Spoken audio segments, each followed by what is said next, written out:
Hello guys, मैं हूं आपका अपना कोडिंग वाला और हम लोग शुरू करने वाले हैं एक जावा की जर्नी जो कि बहुत ही ज़्यादा गज़ब की होएगी।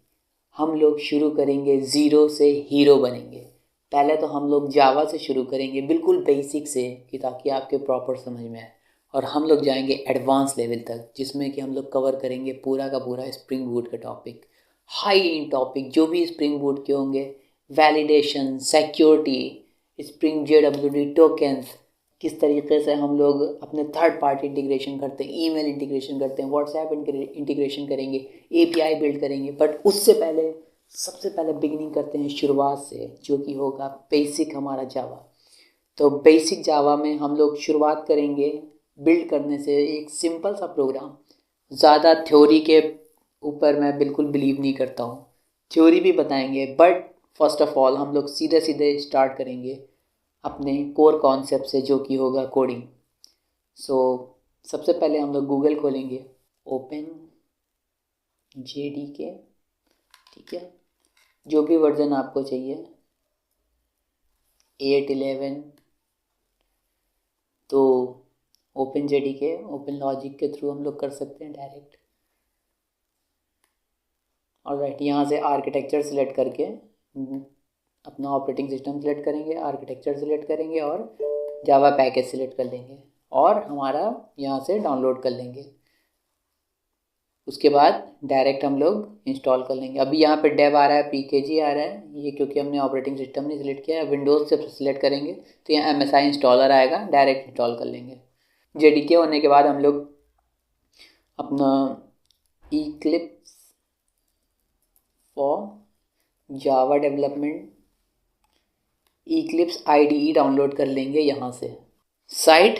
और राइट, हेयर वी हैव, मतलब 32 बिट हमारे पास है, 86 बिट हमारे पास है, जो भी हमारा मतलब कि वर्जन होगा विंडो का, x86 64, तो 64 बिट का प्लेटफॉर्म डाउनलोड करेंगे हम लोग। Eclipse IDE डाउनलोड करने के बाद आप में जो भी वर्जन होगा उस हिसाब से आ जाएगा। मैं लेट वर्जन चला रहा हूँ क्योंकि मुझे ज़्यादा सूटेबल लगता है ये, कोई मसला नहीं है, आपको जो वर्जन चाहिए वो डाउनलोड करिए। यहाँ पे सबसे पहले हम न्यू प्रोजेक्ट क्रिएट करेंगे जावा का। ऑल राइट, तो इसके बाद हम फिनिश कर देंगे डायरेक्टली नाम लिखने के बाद अपने वर्जन पे। उसके बाद हम यहाँ पे एक पैकेज क्रिएट करेंगे, जिस भी नाम से हमको क्रिएट करना हो अपने हिसाब से। पैकेज के अंदर हम क्लास बिल्ड करते हैं। ऑल राइट, क्लास क्या होती है? तो क्लास मैं ओवरव्यू बताता हूँ क्लास क्या होती है। क्लास इज़ अ ब्लूप्रिंट और template from which the objects are created. तो क्लास एक ऐसी चीज़ होती है, एक ब्लूप्रिंट होता है या एक ऐसा टेम्पलेट होता है जिसके द्वारा हम ऑब्जेक्ट क्रिएट करते हैं। अभी ऑब्जेक्ट क्रिएट करना हमने नहीं सीखा है, सिर्फ और सिर्फ हम जानते हैं कि क्लास क्या है। तो क्लास एक ऐसी चीज़ है, सिंप्लीफाई में मैं बता दूं, जिसके अंदर हम लोग अपना पूरा कोड लिखते हैं। Class consist of methods and variables. Class के अंदर मेथड्स आते हैं और वेरिएबल्स आते हैं, और मेथड्स और वेरिएबल्स क्या होते हैं वो भी हम लोग अभी आगे डिस्कस करेंगे। सब कुछ अभी एक ही लेक्चर में ना सीखिए, धीरे धीरे हम लोग स्टेप बाय स्टेप बढ़ेंगे। सबसे पहले क्लास को कैसे डिक्लेयर कर सकते हैं, सिंटैक्स क्या है? तो क्लास का सिंटैक्स है CLASS, class space class name and then curly braces, that is a syntax of a class। Okay, ये प्रॉपर सिंटैक्स है क्लास का। प्रॉपर तो नहीं कहेंगे बट हाँ, ये सिंटैक्स है क्लास का। अब क्लास कितने तरीके की बन सकती है? तो क्लास पब्लिक, ऑल राइट, एक तो है पब्लिक और दूसरा है डिफ़ॉल्ट। ऑल राइट, तो पब्लिक क्लास बन सकती है और डिफ़ॉल्ट क्लास बन सकती है। अब भाई, पब्लिक और डिफ़ॉल्ट में फ़र्क क्या है? इसका फ़र्क अभी बता देते हैं। तो इसका एक्सेस स्पेसिफायर सिर्फ और सिर्फ सेम पैकेज पे ही काम करता है। इसका मतलब ये है कि अगर हम यहाँ पे एक नया पैकेज क्रिएट करते हैं, P2, और यहाँ पे एक हम नई क्लास बना देते हैं,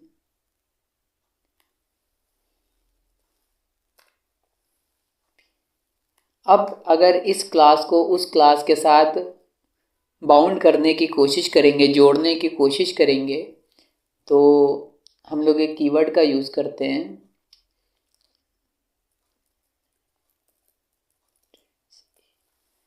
अगर हम यहाँ पे इसको सिंटैक्स कंप्लीट भी कर दें,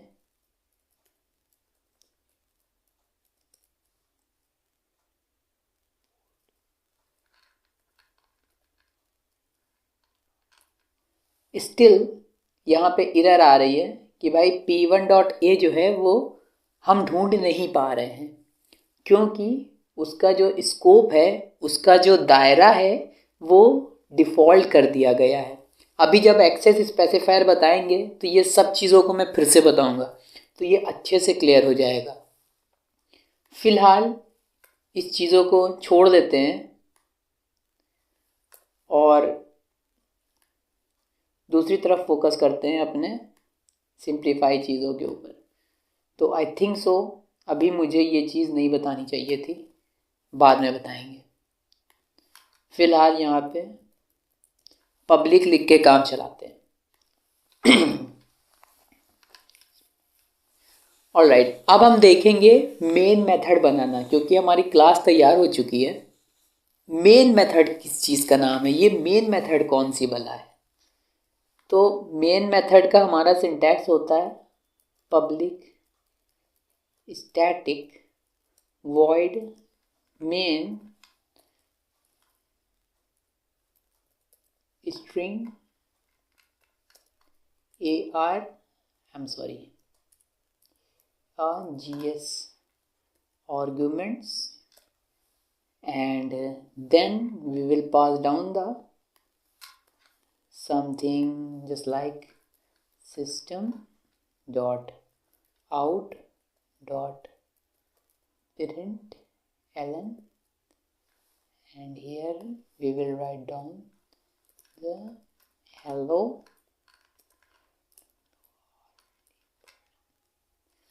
world। ऑलराइट, तो पहले रन करते हैं, फिर बताते हैं क्या हो रहा है। रन करने पे हमें हेलो वर्ल्ड प्रिंट हो गया। इस मेन मेथड में कई सारी चीज़ें हैं जिसको हम सिंटैक्स बोलते हैं। जो इतना हिस्सा आप देख रहे हैं, अगर इस चीज़ को हटा दिया जाए तो इतना हिस्सा जो है इसको कंसीडर ना करें फ़िलहाल।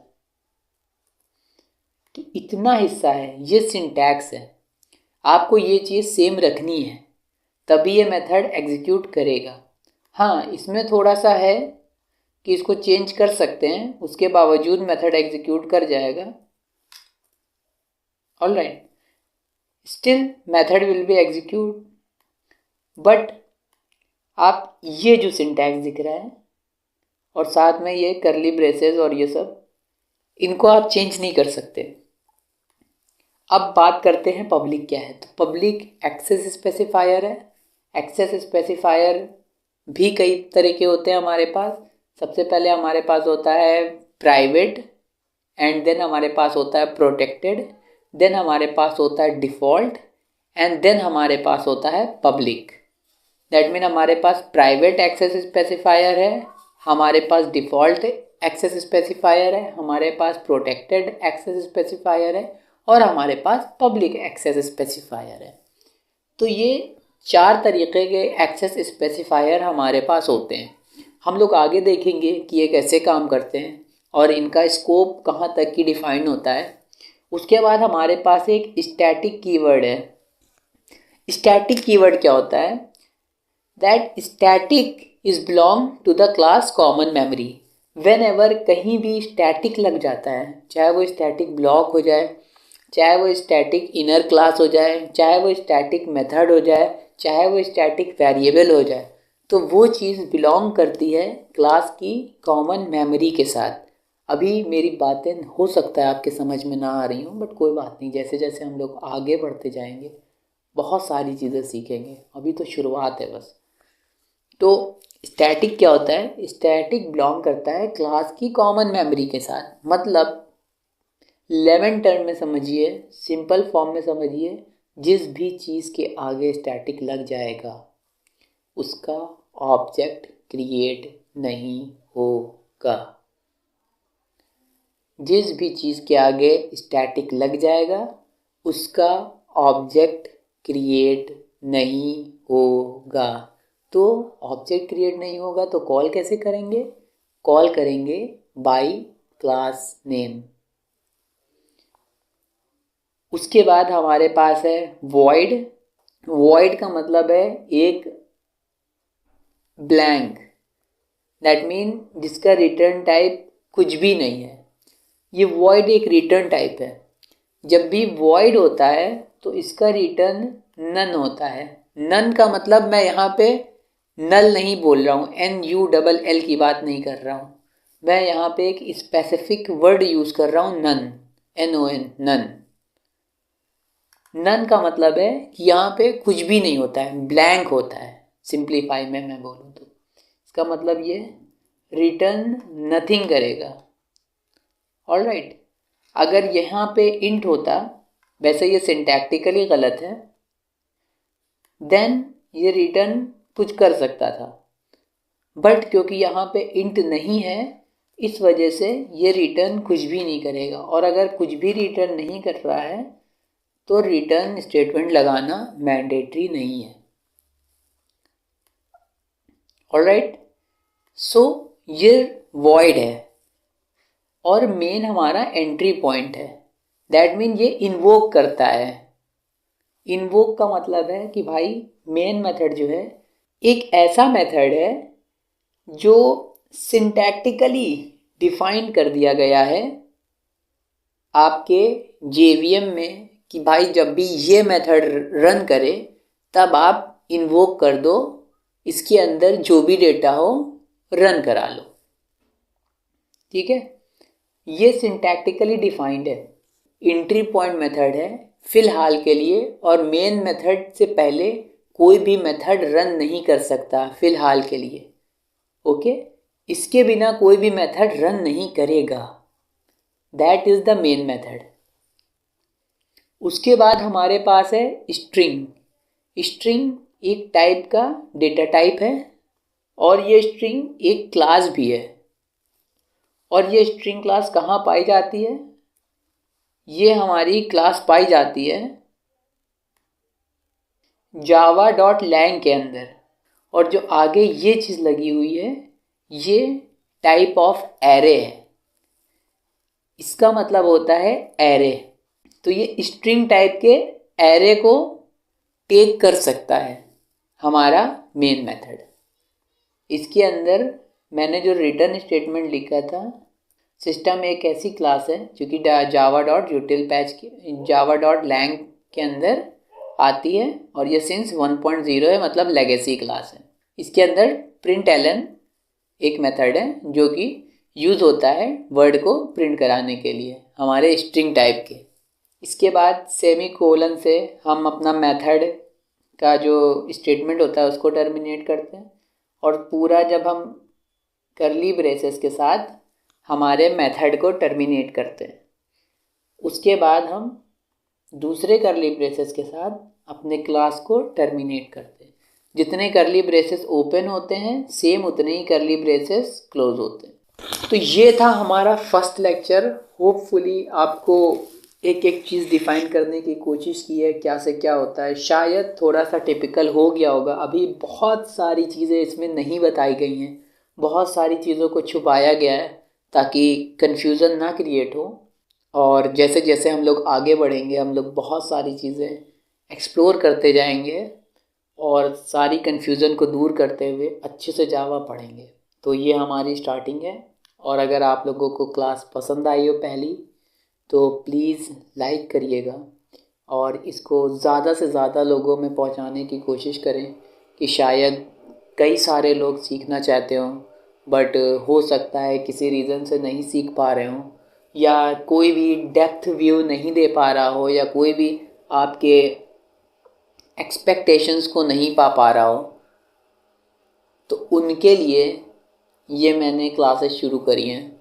मैं चाहता हूँ कि हर किसी को प्रॉपर एजुकेशन मिले, प्रॉपर जो एक्सपेक्टेशंस है ना उनकी कि भाई ये ऐसा क्यों, ऐसा कैसे हो रहा है, भाई पब्लिक क्यों लगा रहे हैं, स्टैटिक क्यों लगा रहे हैं, वॉइड क्यों लगा रहे हैं, मेन क्यों लगा रहे हैं, स्ट्रिंग ही का क्यों यूज़ कर रहे हैं, यहाँ पे हम लोग कोई और टाइप के वेरिएबल का क्यों नहीं यूज़ कर रहे हैं, ARGSE का क्यों यूज़ कर रहे हैं, क्या इसको हम लोग चेंज नहीं कर सकते, system dot out dot println का ही क्यों यूज़ कर रहे हैं, यहाँ पे कोई और चीज़ का यूज़ नहीं कर सकते। इस सारी क्वेश्चन के लिए, इस सारी चीज़ों को ख़त्म करने के लिए ये सारी क्लासेस शुरू करी गई हैं, ताकि आपके माइंड को पूरी तौर से एक्सपैंड होने का चांस मिले। तो मेरे साथ दीजिए और इसको ज़्यादा से ज़्यादा लोगों में पहुंचाइए ताकि सभी लोग सीख सकें।